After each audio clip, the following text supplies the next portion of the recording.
Do you want to do EastEnders bus crash? So what EastEnders did here is they took all the stuff off.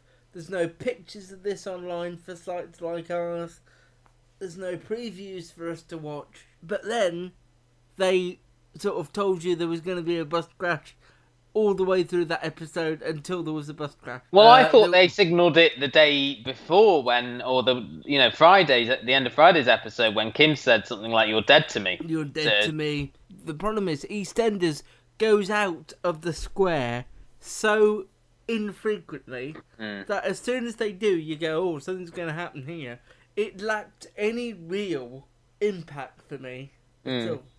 Apart from when it hit the bridge, obviously. Well, if it were me, I wouldn't have had all that preamble stuff. You know, we love the preamble. At the beginning of the episode. No. I would have just them in the market talking like they did, and the bus comes screeching in out of nowhere. You wouldn't have had them on the bus. No, because I think the interesting thing as a viewer would have been discovering who was on the bus. But I think you needed it because of the Denise thing, I suppose. The fact that she tried to steer the bus to safety, and she was the one who noticed doing her Sandra Bullock piece. Yeah. I don't know. Maybe I'm detached more from the show than I should be at this point. I don't know. My favourite storyline was them going for a photograph. We know, unfortunately, that Babe's going to be all right. Thank God for that. This is what I was worried about when I saw that online. Do you think they'll kill anyone off here? We know Lee's leaving, don't we? Yeah, but the difficulty they've got is they can't really kill him off. They can't really kill him off and then not have Kelly Bright come back for his funeral or whatever. That would be peculiar. And the other thing is that they've just had two major characters die.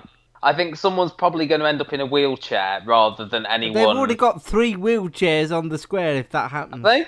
They'll have Jane, Donna, and whoever the next person is. Yeah, I was trying to remember. I know Donna. Maybe it's just a sign that I'm not as invested in the show. I mean, I do like Bex. I think she's a good character. Oh, yeah.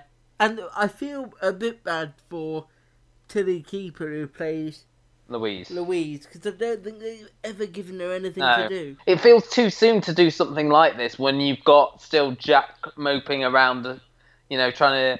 He's now not going to go to Onga. Oh, thank God. So my idea for a spin-off of Onga and Upwards is not my Jack spin-off show, which isn't going to happen. What about Onga and Onga and Onga again? Yeah. But this will all involve him going to Onga at some point. I don't know what the point of it is, really, because all the pictures I've seen for next week look like everything's going back to normal. So you've got Phil worrying about Ben moving out with Jay, so obviously if he's got that on his mind, Louise is fine. Yeah. It's all. And then, if you've got the stuff at the pub, then you think Lee's going to be all right, and because Johnny was caught up in it, wasn't he? Johnny sort of stepped out of the minute mark. I don't know whether it was poorly done or whether I'm just so unattached to the show at this point. I mean, I have to say, I'll stick up for EastEnders here, because I do like the sort of smaller stories that they're doing. I think this is almost like a reaction to people like you who are saying, oh, it's not dramatic enough now, it's just... It's normal life. It's just conversation, and I like that about EastEnders. Yeah, but I don't want it tacked on. I don't want this. My worry is they'll do a story like this, and then 2 weeks from now, they'll be doing other stories. But why do you think that EastEnders has to be doing like big? I don't think it does. I think what it's doing now is it just lacks the character and the grounding that it had a few years ago. I'm not even going as far back as Dominic. I'm going further back than that, saying there's just not the variety in characters. There's so many characters that you could just get rid of without even noticing their departure. I know that they're trying to tell a very important story with Lee Carter's character, but I don't know. I think the actor definitely. I mean, the actor and the character. I just think certainly whatever his name is, the actor Danny Boy or whatever. I don't rate him as an actor really. I think he's very poor, and the sooner he goes, the better. Really, we do know he's one of the last ones that the current exec producer is getting rid of, unless there's sort of some surprises this week. There are things that I really like that they've done brilliantly. I think the relationship between Stacey and Martin, whenever they show that, is 100% believable. There's no way I don't believe that those two characters fit well together, Yeah. so that's fine. I still think all the Ian and Jane stuff works. I think they're solid. I liked all the stuff with Denise as well. I think Diane Parrish is such a good actress. I think she's brilliant, and I think it's an interesting story to tell about the adoption and stuff, and having a baby late in life and things like that. Steve McFadden has done some incredible on-screen work of late, and I think anyone who watches EastEnders would agree with that. I think new Michelle, I know it's early days, she hasn't worked for me.